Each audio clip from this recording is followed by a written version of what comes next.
Kemudian batasan yang seringkali tidak disadari seseorang, dan saya dulu mengalami adalah apa? Vibrasi force yang 175 terkait dengan bangga atau sombong atau cenderung merendahkan orang lain. Di situ juga termasuk di dalamnya adalah mengejar nilai tentang diri. Nah, di situ salah satu contoh realnya adalah ingin mengalahkan yang lain.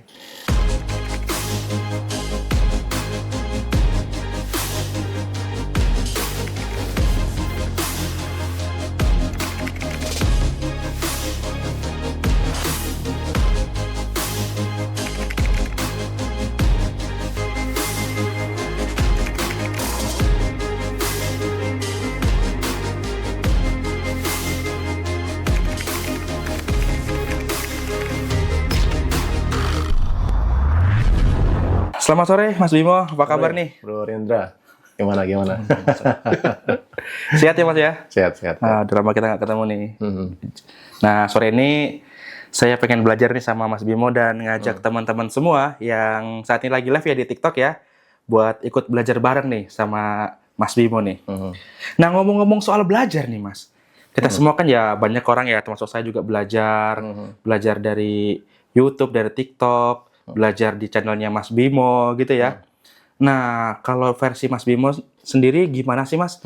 Cara supaya kalau kita belajar itu jadi lebih efektif. Oke. Ya, jadi gini, kita bahas dulu fakta pembelajaran di Indonesia ya, terutama ya. Kita sejak kecil itu diajarkan untuk meniru dan menghafal. Ya. Ini yang membuat ketika dewasa itu banyak mengalami keterbatasan. Kalau tidak ada supervisi, tidak ada perintah, dia nggak bisa maju. Kreativitasnya kurang.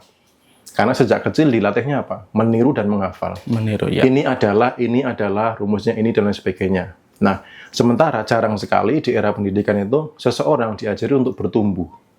Gitu. Jadi kalau teman-teman belajar, jangan hanya fokus untuk meniru atau menghafal.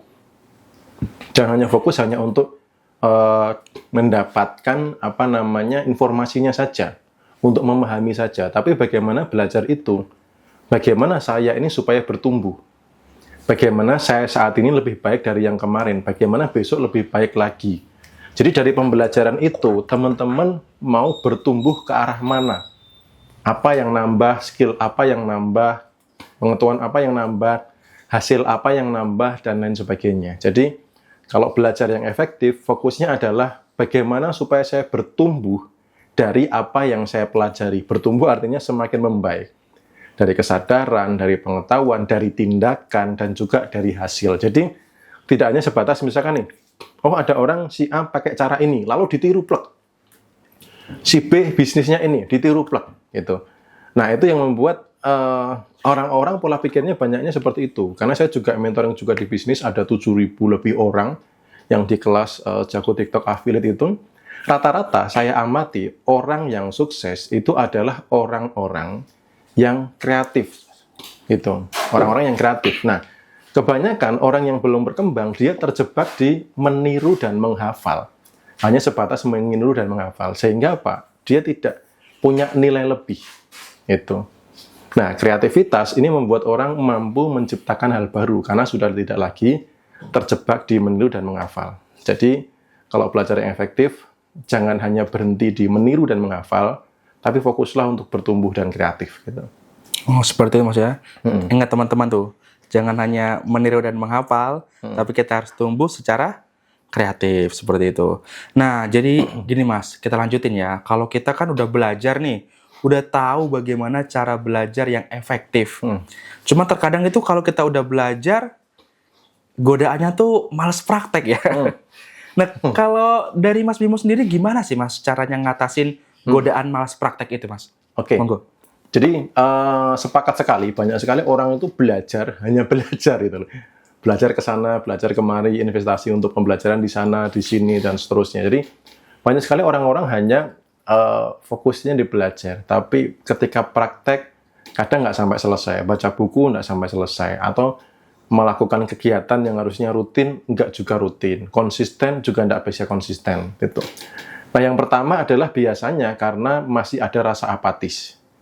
Gitu. Jadi apatis itu enggan melakukan sesuatu. Itu vibrasi force terbawah nomor 3. Nah, rasa apatisnya ini harus dilepas dulu. Seperti kemarin pada saat teman-teman yang ikut meditasi bersama, kita praktek bareng-bareng, gimana sih caranya melepas apatis. Yang kedua adalah lemahnya goals atau tujuan. Gitu. Jadi seseorang kalau tujuan hidupnya lemah, prakteknya juga ogah-ogahan. Ya, termasuk misalkan dalam mendapatkan income, kalau goals-nya nggak bulat, nggak kuat, nggak besar gitu ya, akhirnya ogah-ogahan gitu.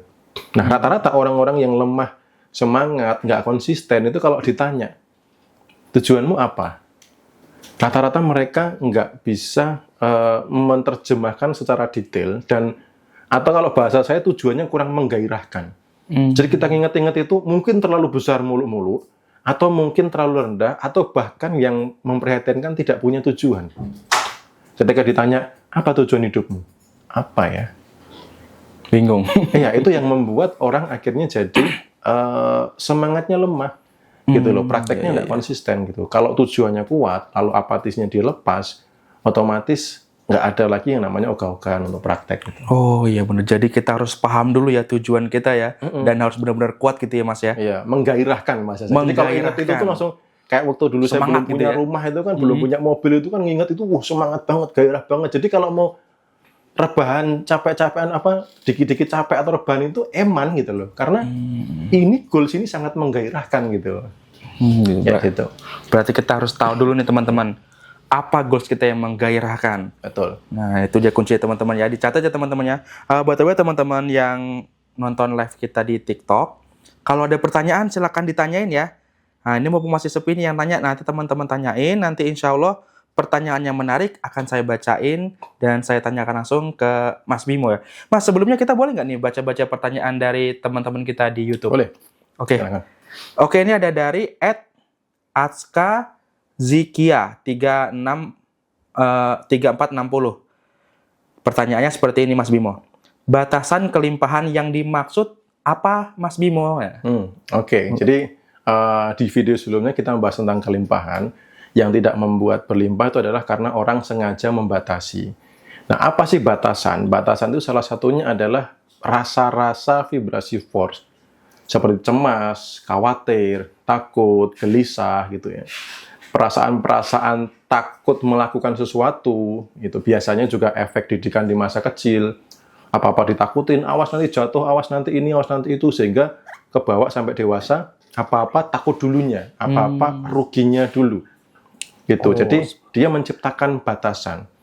Kemudian batasan yang seringkali tidak disadari seseorang, dan saya dulu mengalami adalah apa?